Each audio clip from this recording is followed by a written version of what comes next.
Book 9 of the Iliad gives us some of the primary themes of the poem brought out in a different kind of combat, a combat really of diplomacy. Here you have a concerted effort to convince Achilles in a frontal rhetorical assault, let's say, to convince him that he should come back out and fight, because the Greeks are getting slaughtered at this point, and the situation is getting dire. The Trojans are advancing very close, and they are about to start reaching the ships along the beach and set fire to them and rout the Greeks and end the war. So the Greeks feel, with their backs up against the wall, quite literally. They say, all right, maybe it's time to go and try and negotiate. So that's the broad overview. But as you get through the book, through the lines, this chunk of the poem, it's a remarkable meditation on the central conflicts of the poem.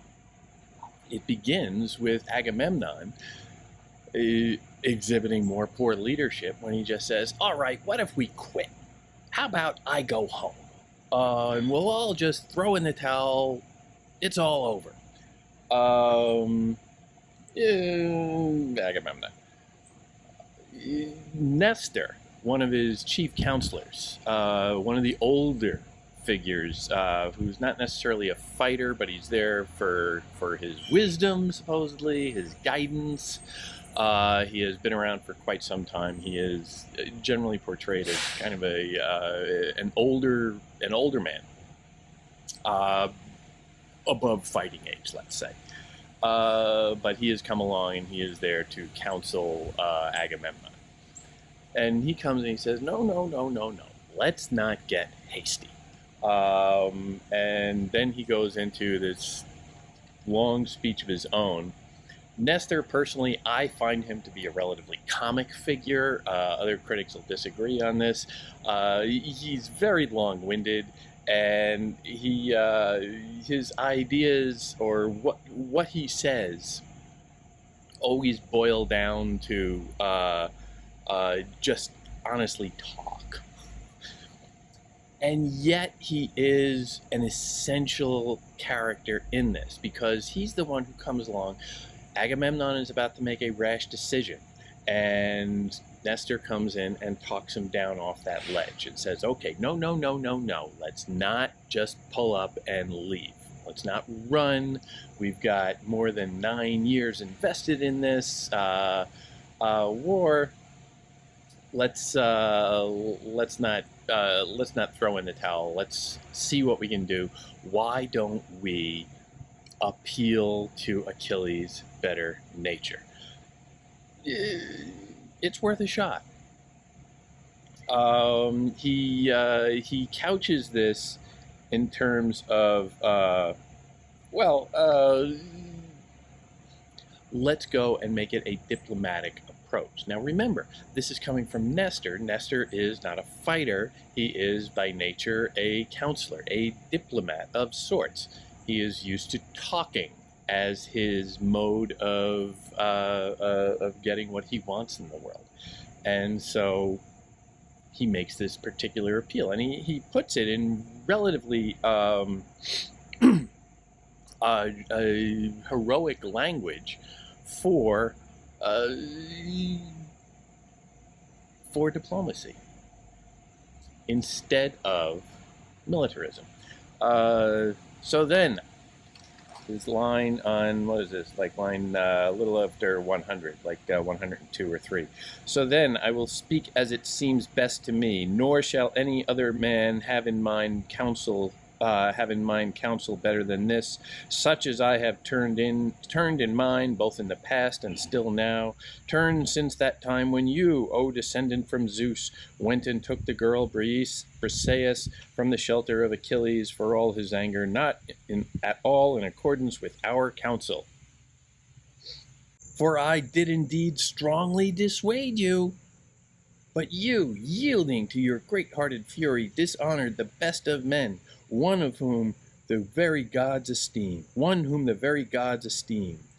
For you have taken and hold his prize. Still, even now, let us consider what we might, making atonement, win him over. How we might, making atonement, win him over with propitiatory gifts and gentle words. He is suggesting diplomacy. He is suggesting negotiation. He is suggesting charm, as opposed to other means, other more perhaps brutish means. This is a voice of civilization. This is a voice of sophistication. This is a voice of diplomacy as opposed to force. Again, Nestor is not a warrior. Nestor is a diplomat, a counselor. So he is suggesting his way forward. Now, it comes with no specifics necessarily. He says, win him over with propitiatory gifts and gentle words. That's very vague. Now, a good diplomat doesn't really spell out immediately what he's going to open with a negotiation, but likes to have lots of maneuvering room. So you can count that. But still, it is a little empty. There's no real plan there. He's suggesting that, okay, this war, after being a stalemate for a decade, this war will now be won by the counselors, by the negotiators, by the diplomats, which of course is exactly what Nestor is. So he's putting himself in the role of being the great hero who will, by this, end the war. And he's just sort of making this calculation that, the militarism of it really has no real place, because he's saying by pitching it that way, he's saying that, well, yes, the counselors will step in, we will get Achilles back, Achilles will do the fighting and win the war, and yada, yada, yada. That stuff is, that's just the little details. Don't bother me with those. The big picture is the counselors like me will come in and we will make everything better because we'll get Achilles back. And that's one of the reasons I find him personally a little funny. He's a little full of himself. A little long-winded, but he's a diplomat. You give him that. And I think it's undeniable that he is suggesting a new thing out of necessity, but also it is an effort to achieve what you want through social bonds. Propitiatory gifts and gentle words, making a connection with someone, and yes, trying to exploit that connection, but still, it's a connection, and it's trying to be productive and civilized at the same time. And Agamemnon swoops in. Agamemnon, whose head is all over the place, and a second ago he was talking about pulling up stakes and leaving altogether. He says, yes, good idea. He's so impulsive. What a fool. He jumps in and says, yes, you go, you see Achilles, you offer him this, that, the other thing, you offer him lots of money, you offer him, he's upset that I took away his slave girl, or his slave girl that he was raping. Fine, he can have one of my daughters in exchange. And he just rolling out the red carpet for him in every way, and just giving what he thinks is a terrific offer of wealth and privilege to Achilles. He even takes a swipe at his own son in there, saying, and I will honor him equally with Orestes, Agamemnon's son, who, late born to me, was raised in great luxury. And there you can get a little sense of the Greek attitude towards luxury that is sort of reflective of their attitude towards Troy in general, because Troy is much wealthier, much more sophisticated, much more refined, much more of a civilization instead of the relative barbarity of the Greeks. And so Agamemnon and the Greek perspective generally is that, well, because they have all that sophistication, they're just a little soft. They're just a little weak. They're so refined. the Greek attitude is much more manly, much more aggressive, much more Spartan would be a contemporary word, but drawn from Greek. But that there is that sense of, my own son is a little too soft right now, but Achilles is a man and I can treat him like that. What he does not offer, however, is an apology. He never says, Agamemnon never says that he will apologize. He will say he's sorry. He will grant the one thing that Achilles has really made a point of, and that is the sense of honor that this crisis has brought about, the sense of stolen honor. But, okay, fine. It's a starting point. We've got material wealth beyond Achilles' dreams being dangled in front of him. So Nestor puts together a team to go and speak. And he assembles, a strategic team. Because Nestor is smart, and Nestor knows how to make a case. And the first person he thinks of and that he goes to is Odysseus, who will later, of course, have his own poem where we get to know about what a genius he is. But that's really his identity here too. He's a king, yes, he's a great warrior, yada, yada, yada, but what he's really good at is strategy, is thinking. And here, Nestor wants him on his team because, well, okay, you got to go convince someone of something. You want somebody who's smart. But with him, he also thinks to bring Phoenix, who is Achilles' old or former tutor. He's now an older man, and there is an emotional bond there, supposedly. Nestor thinking, well, okay, I'm gonna send the smart guy, who's also kind of a rival to Achilles, to make the pitch, but I'm also gonna send his sentimental attachment, who can just sit there and look him in the eye and say, come on, son, it's time. This is a good offer. It's a strategic, diplomatic embassy that he is putting together to go and try and make some connection. They also send Ajax and a few others, heralds and whatever. Ajax is another great warrior. And they all go to see Achilles. And they trudge down the beach. They get their plan together. They trudge down the beach and they go to Achilles' ship and find him, interestingly enough, I would say, laying around just sort of self-indulgently. They say, like line 186, and found him delighting his heart in a pure-toned lyre. So he's sitting around playing a musical instrument, maybe singing, just, lazing around in luxury. Very self-indulgent. Very selfish. With this, he was delighting his spirit and singing of the glorious deeds of men. Delighting his spirit. Selfish.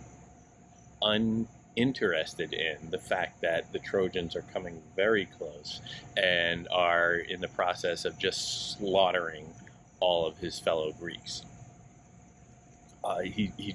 There's no immediate sign that he cares, or at least that detail of him laying around gives the impression that he doesn't care. And I think that's as significant as telling us that he actually cares, because you don't really know what's going on in his head. And then we get this great scene that is essentially dramatic, rather than, you could say dramatic rather than epic, in that it's brought about by not so much the narrator coming up and telling you anything, but by these longer speeches of these characters, just presenting their perspective, and just little connectors in between, and then this one sat down after speaking, and then the next one stood up and responded. That's pretty much all the narrator says in this passage. So it's very much driven by the characters and the dialogue, as it were. It's still long speeches necessarily. They're not getting back into one-liners back and forth so much, but you get this great sense of a dramatic clash. And Odysseus lays out the same offer. Well, they come and they say, look, Agamemnon is ready to give you wealth beyond your dreams. You can marry his daughter. You can, make fun of his son with him. You can do all of these things if you just come back and fight. And significantly, I think, this is just me, significantly, he gives, Homer offers this offer in essentially the same speech as it was given initially when Agamemnon offered all of this, and it's the same phrasing, it's the same lines. Now, you could say that, well, this is an example of what Parry would say. Well, this is just a repetition. This is an oral thing. He had a little chunk of it memorized for Agamemnon to say, and now he can just recite that same chunk, having already memorized it, now that it's being put into the mouth of Odysseus. I would say also that as reading this is just me, as reading this, the offer starts to seem a little stale. Also, the abundance that Agamemnon is offering, it's still all there, but we've seen it all before. It sounds so familiar, so it makes you sort of look back at it just a little bit and say, okay, that's great, but you're not so dazzled anymore. And when you read it that second time, you're starting to look for the seams in between the offers, in the little cracks in the offer. And the one that comes out, it's like, wait, there is something missing here, and it is that apology. It is that any supposition that he cares about his, that Agamemnon cares about Achilles' sense of honor, that Agamemnon cares at all about Achilles' individual identity, and is only interested in the brute force, the material value that that Achilles represents for the Greeks. So the offer is tossed out there. And Odysseus offers, or asks also, makes a specific appeal, let's say, that you, it's line like 256, that you restrain within, but your great-hearted spirit is for you to restrain within your breast. Friendship is far better. Desist from strife that creates only evil, and they will honor you more. Meaning, get along. Desist from strife. Restrain yourself. Restrain your sense of yourself. Restrain your identity itself if that is encouraging you to feel offended. Don't let resentment drive your behavior. Take a reasonable attitude about this. Achilles has had his ego hurt. Achilles has had his feelings hurt. Achilles feels quite slighted and angry. Odysseus, being Odysseus, is a character of reason and thought, and he says, look, swallow your feelings, look at what you're being offered. It's a good deal. It's a fair deal. Agamemnon is still Agamemnon. He is essentially the king of kings here. He's the big guy. We all have to play our part. We cannot, no matter how much he may deserve it, we cannot disrespect Agamemnon. He still has his prerogatives. That hierarchy in society is fixed and is essentially good. Fulfill your role within that hierarchy and understand that this is a decent offer. Use your reason, not your emotion and your anger. That's Odysseus's pitch. And, well, Achilles listens to it. It comes, he listens, he's thinking about it, but he goes right at the source. He's not letting go of anything. Then answering him spoke Achilles of the swift feet, Zeus descended, son of Laertes, which is Odysseus. Odysseus of many stratagems. Odysseus of many stratagems. This is sort of his epithet. He is the clever one. Clever can mean clever and you're very smart, which is a good thing in English, but it's also somewhat somebody who is often very devious, which is a bad thing in English. Somebody who's very clever can get themselves in and out of lots of scrapes and isn't necessarily someone to be trusted. Odysseus of many stratagems, I must speak out what I have to say without care for consequence, which is a kind of primitive individualism that got him to this place in the first place, that got him in trouble. How I will now decide, and thus it will be accomplished, so that you do not sit around me murmuring now from one side, now from another. Ooh, that's sharp. He's accusing Odysseus essentially of having of being a dishonest person, of just, you know, being two-faced. Now out of one side, now out of the other, somebody who has no personal honor. For hateful to me as the gates of Hades is that man who hides one thing in his mind, but says another. And that is direct at Odysseus. Because remember, Odysseus is here with one goal, and that is not to, you know, be Agamemnon or be Achilles' buddy and say, hey, you got this great deal, let's take it. His goal is to get Achilles back on the fighting field, to fulfill the goal of Agamemnon. So he is being somewhat duplicitous here. He is not being particularly forthright, particularly honest, particularly honorable. And so Achilles sees that immediately. Achilles demands honesty. Honesty and personal integrity.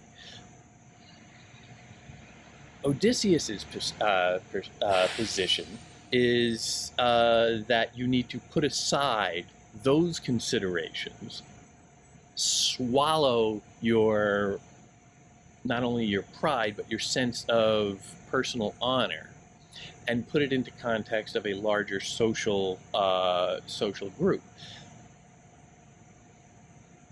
For the entire Greek army, you need to stop thinking of your honor. And here you have the two sides of the question of civilization. You have an old-fashioned, you could say, emphasis on personal honor, personal integrity, individualism, and brute honesty. And on the other, you have the social emphasis, the emphasis on getting along, on swallowing your pride from time to time, swallowing your ego from time to time, not doing what you might want, even if that means being a little dishonest from time to time, or seeming less honorable. Achilles is a product of the warrior code, the ancient heroic past where your honor is everything. Odysseus is the man of the future.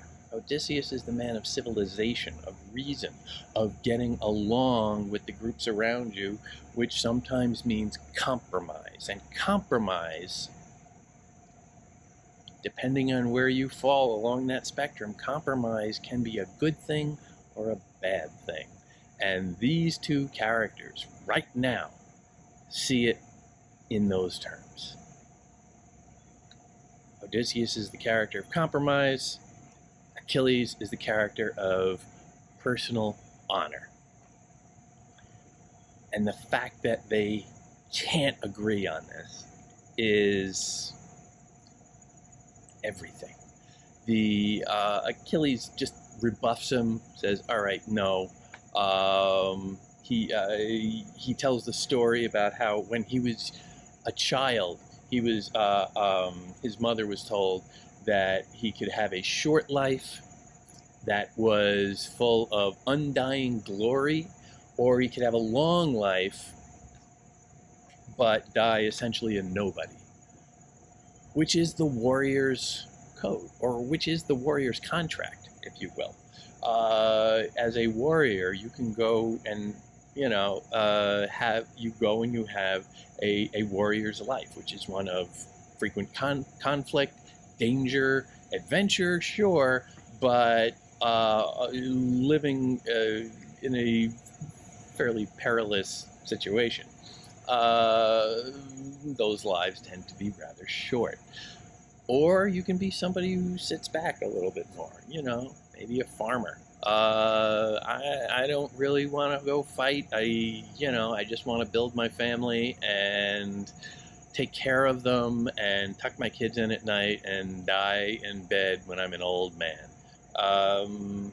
That's kind of where Odysseus is landing in this dynamic. It'll be a little different for him later on, but this is the question that Achilles brings up, and he says, I chose honor. I chose dignity. Now, at this moment, of course, he is sitting around lazing, not fighting, so he is not abiding by that warrior code, but still, this is how he identifies himself. You could call it an illusion. You could call it just a real sense of individual character, but he sees himself as the embodiment of the warrior code. And Odysseus, with Agamemnon pulling the strings behind him, is approaching Achilles saying, give up your code. For the greater good? Maybe. Achilles also points out that, well, is it really for the greater good? Because why are we here in this war at all? Why are we fighting? What's this to us Greeks? It seems there is no thanks for doing battle against enemy men without respite forever. The fate is the same if a man hangs back. The fate is the same if a man hangs. It doesn't matter. It doesn't matter if I fight or not. So here you get a sense that Achilles is really in a point of quandary. He is questioning himself. You get the sense that maybe he understands that he is laying around being very self-indulgent instead of going out to fight as he is supposed to. But he's really in an existential crisis. That is nihilism. That is saying it doesn't matter what we do. We're all going to end up dead. He singles out Agamemnon for Agamemnon's habit of hanging back in the fighting. And Agamemnon hanging back beside his swift ships accepted the prizes that I went out and won for him. Agamemnon is the leader. Agamemnon is the height of the hierarchy. Agamemnon is, for better or for worse, civilization. And Achilles doesn't want to have to sacrifice anything, material or integrity, for his place in that civilization, even if that place is relatively high, as Agamemnon's son-in-law and potentially heir. The relationship is remarkable. The relationship between the forces of civilization, the forces of individualism. And you can criticize Achilles for his positioning within that, for the indistinct quality of where he actually stands. But give it to him for him, honesty and honor are everything. And he is just having a hard time finding where those values fit in to this changing world, which is intentional, I think, in the poem. Because remember, this poem was written in a Greece that was civilizing, that was really, trying to get out of its barbarian past and usher in a new level of sophistication, a new level of civilization, a new level of peace and prosperity. Nobody likes living in a war zone. So this poem is emphasizing those values of putting aside your martial dignity, your militaristic instincts, your ego-driven, old-fashioned instincts for integrity, self-integrity. That the business of society is often, more often than any of us are comfortable with, the business of society is often about compromise, about shaving off some of the integrity, about weaving yourself into the fabric of society at the expense of your stiff backbone. Book 9 captures these themes. Civilization, heroic, integrity. Are they opposites? I don't know. I think the Greek view would be, as in the men and the day, they are opposing forces that are eternally conjoined. You can't separate them necessarily. The instincts are always there. Because just as Agamemnon, who is the height of civilization in this framework, he criticizes his own son for being too soft, for being too civilized, for being raised in luxury. You can't have one without the other. You can't have all the civilization without that element of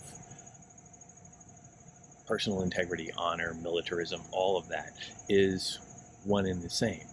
Because without, remember the larger context, without the that militaristic instinct, without that sense of honor,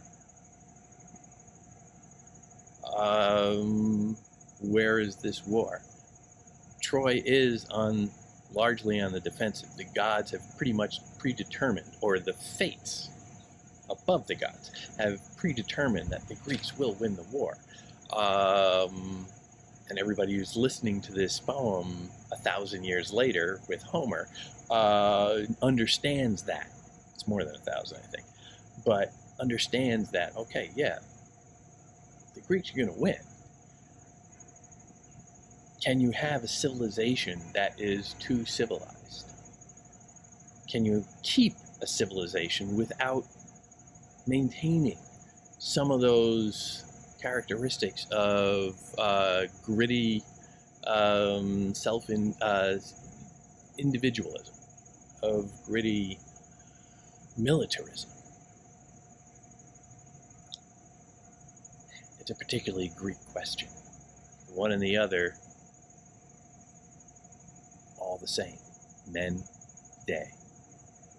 It comes out very clearly in Book 9.